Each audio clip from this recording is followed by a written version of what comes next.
Good morning, mushrooms, ladies and gentlemen, boys and girls, brothers, sisters, mothers, misters, and to all my cousins out there around the world, it's time to plug in and get this train a-chugging. Lots going on in the world, and the writers have provided us with all sorts of interesting linguistic tidbits. A lot of review, but also a whole bunch of new. Let's do this. Trump is defiant as cultural change sweeps America. So he is defiant. He is defying what the common theme is, what everybody else is doing, saying, and thinking. He's challenging it, going against it, saying no to it, because, well, he is a fossil and a relic of a bygone era, and just a sociopath, is sweeping across America. To illustrate this, as always, welcome back to the show, my guest, Broom, sweeping across America, moving across a large geographical area in a very quick fashion. This cultural change is moving across America, and he's saying, no. He is defiant. Some vocabulary we've had in the past. The deeper the change in America, the more the president digs into positions. We had it in the top headline the other day. To dig in is you're literally making a hole for yourself so that way you're in a more fortified and well-defended position. And we had it in the headlines yesterday as well.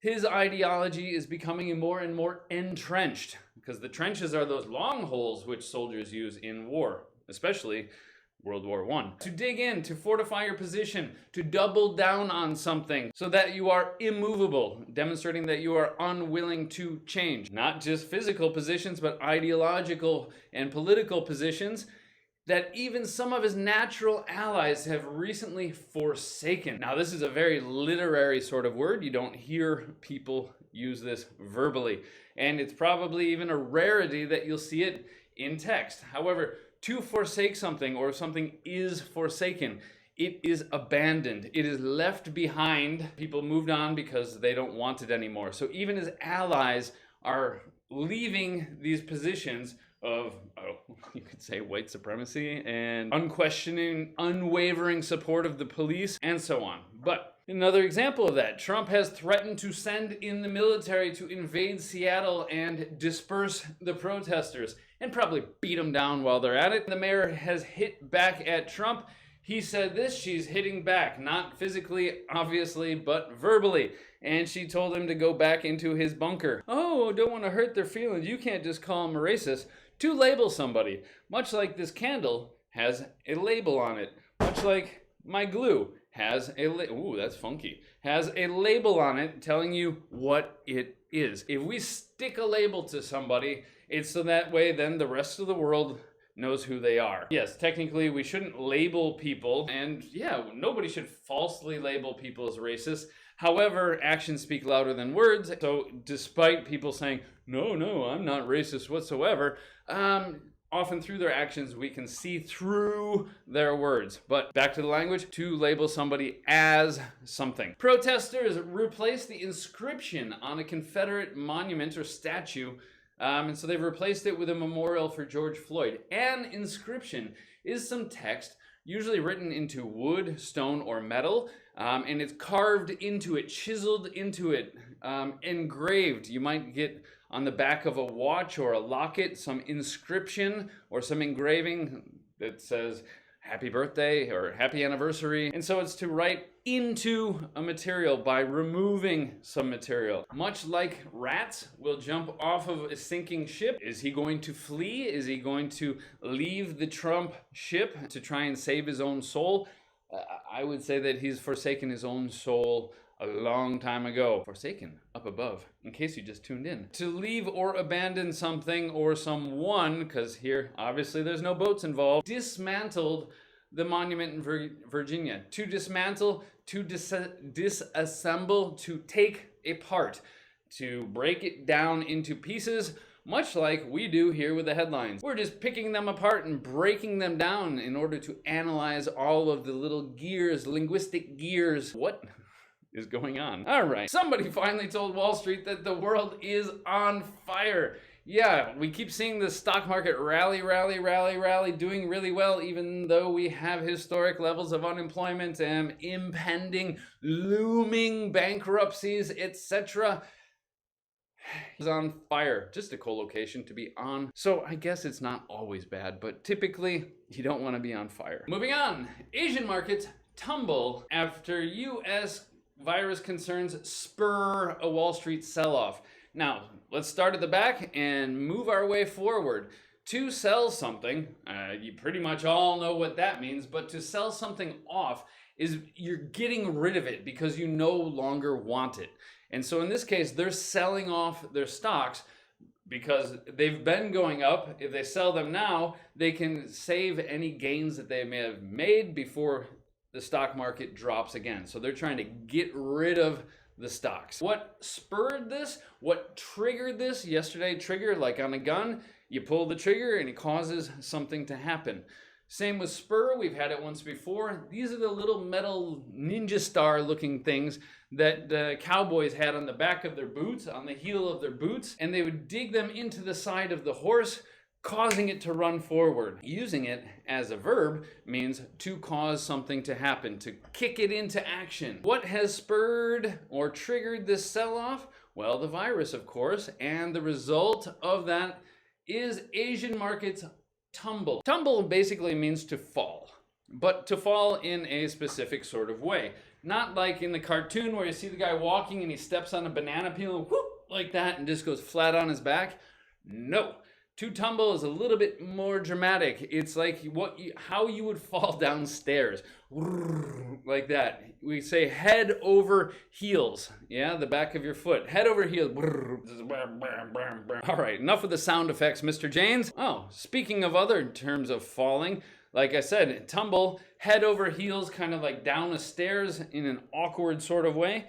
Well, the Dow Jones Industrial Average plummets in worst day since March. To plummet implies straight down. Plummet usually goes with off a cliff. And they're going to take a selfie, right? And they're in front of the Grand Canyon. One more step back and they plummet to their death. Hopefully far enough that you don't hear the squish. To drop precipitously, because a precipice is a cliff. And so precipitously, it's just a fun word to say. Give it a try. Everybody out there right now, precipitously. Moving on. Purges.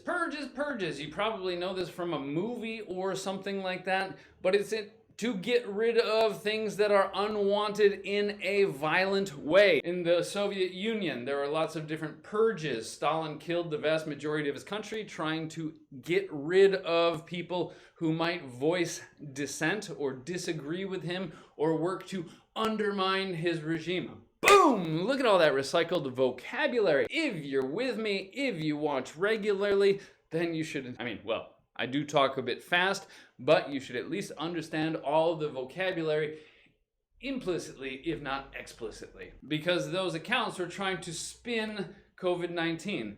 And spin is a term we often use for news or scandals. Your scandal here, and it looks really bad, and so they try to spin it and show another face of it that might look better to the public. The guys who manipulate the media for politicians, they call them spin doctors, trying to make things look different. Twitter purged the accounts and shut them down. In this case, Zoom is shutting down accounts. And it's interesting because this is shutting down Beijing-linked accounts, so shutting down the Chinese government. And here is Zoom shutting down an account protesting against the Tiananmen Square massacre back in the 80s. If you're old like me, you remember this vividly. Yeah, and so they're shutting down one side and they're shutting down the other side. It's just the interesting juxtaposition of the headlines that always brings a little smile to my face, even though it's often tragic. Heads up about the Millie apology. Miley, I don't know. A heads up, that is a warning, but not necessarily a warning. It's more like an advanced notification that something is going to happen. Now here, it's not being used as an exclamation,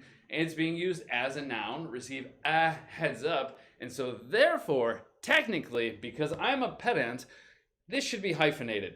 So that way, any reader knows it's a noun.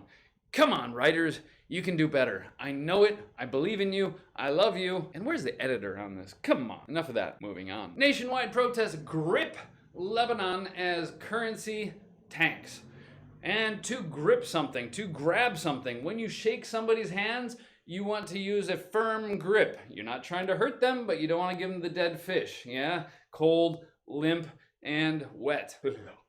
Sends a shiver down my spine. Much like this pen right here has a nice rubber grip on it to help you hold it better. And so, yes, the protests are gripping Lebanon. They've got a hold of Lebanon as the currency tanks. And just a quick little etymological research before the show, interestingly told me that this word actually comes from Gujarati or maybe Marathi in Western India, and because it's related to a word for an underground cistern, those underground water tanks that were used in the past in typically arid, dry areas to store water for times when they didn't have enough. Wow, underground storage. And so if the currency tanks or a stock tanks, it's not just hit the bottom, it's not just hit the floor, it's going underground. It's performing that badly. And so their currency is tanking. Get it? Got it? Good. Learn it, know it, love it, live it. Boom. Moving on. Trump authorizes sanctions against, this is just a bunch of co-locations.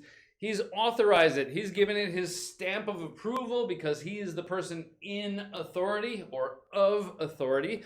And so then to make it official, he authorizes it. Sanctions against to restrict them from doing something. Co-locations and good construction to internalize in an attempt to do something. To what? To halt the war crimes probe. Probe is an investigation. It comes from German. It means to stop, halt, hands up in a very abrupt fashion. Restaurant owners have been given, ooh, nice reduced passive there, 723 years in prison. Yeah, I don't think they'll live to see the other side for a seafood scam. I've not read it, but I probably will read it because it's just weird enough to have piqued my interest. That's P-I-Q-U-E, coming from French piquer, to poke or prick, yeah, back into it. A scam to scam. It's a very clever and dishonest plan to cheat somebody else out of their money. Ta-da! Moving on, just for continuity's sake, because every day and sometimes several times per day, backlash. Public is upset and they're voicing their concerns. Touched a live electrical wire and you get electrocuted. It means surprising. I did check the article and it does not involve a taser. It does not involve electricity, which I was hoping because then the headline would be even more accurate. Sadly not. It just means to accompany them. You can have escorts for safety or then other sorts of escorts for personal company. Often they don't just go places with you, they also do things with you for money.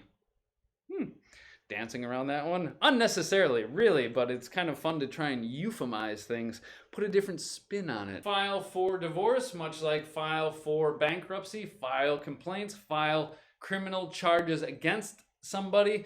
And it's just because everything in life involves lawyers and paperwork, and so therefore papers go in a folder, folders go in files, the files go in a file cabinet, and so we just use that as a verb to shorten everything down and just kind of say what we really mean. L'Oreal dropped her years ago, basically fired her or severed official business ties with her due to racial comments, but now they're trying to re-sign her to pick her up again because they dropped her before. Now they're trying to pick her up, and apparently they did because she has been appointed. Many of you probably know the word appointment from doctors, meaning a meeting.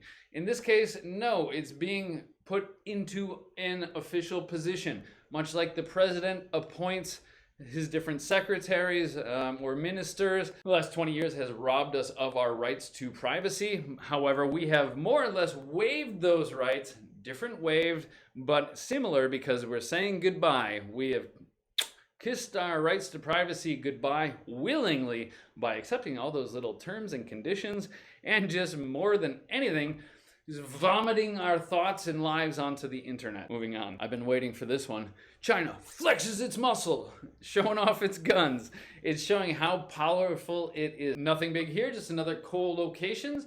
Maldives lifts all restrictions for visitors because you put restrictions on somebody, and so then you lift the restrictions, yeah? That's basically just how it works. It wasn't just a free-for-all. Let's go to the Maldives. You had to jump through some proverbial hoops, maybe get medical certificates and do other things. However, now they're lifting all restrictions, and so anybody can just walk into the country. However, that would be very difficult because it's in the middle of the Indian Ocean. Moving on. Why is the Boy Scouts founder, Robert Baden-Powell, controversial? Well, because it was a couple hundred years ago, and so he's probably just an old white racist.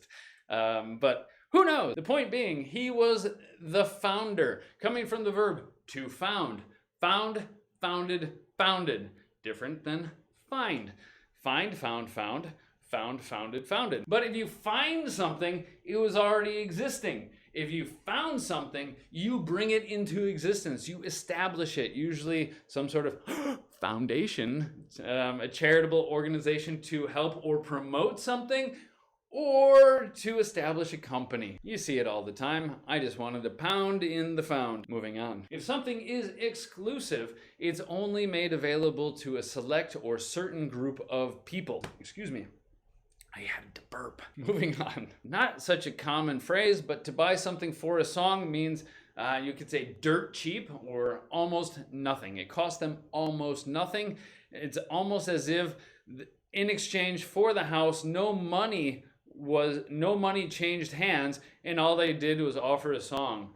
Rollin', rollin', rollin', keep them doggies rollin', rawhide. And then it said, thanks for the song, here, have a house. Please remind me never to sing on camera ever again. They got more than they bargained for. To bargain means to negotiate, to make a deal. It's just a phrase in English to get more than you bargained for.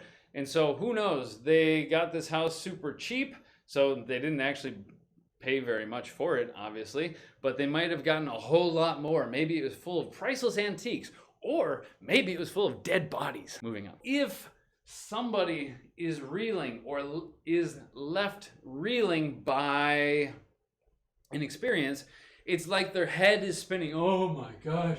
Oh no. They're confused, they're seriously affected, etc. Yeah, if something is a game changer, it is revolutionary. Uber lost out on its pursuit of Grubhub.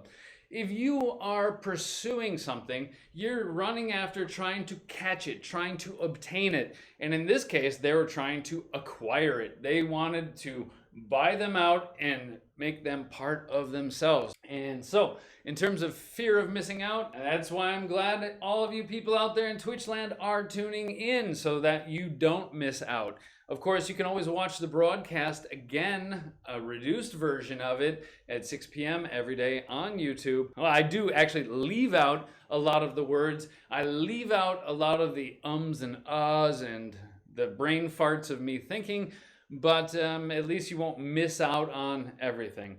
So, another beautiful day in the news.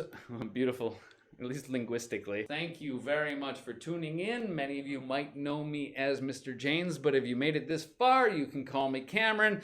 This has been Breaking Down the News for today, Friday, the 12th of June. And so, for English Otherwise, thank you very much. Have a beautiful day and an even better weekend. And if I don't see you sooner, well, as you know, Monday morning, 8 a.m. Take it easy. Bye-bye. Yeah, stop the stream.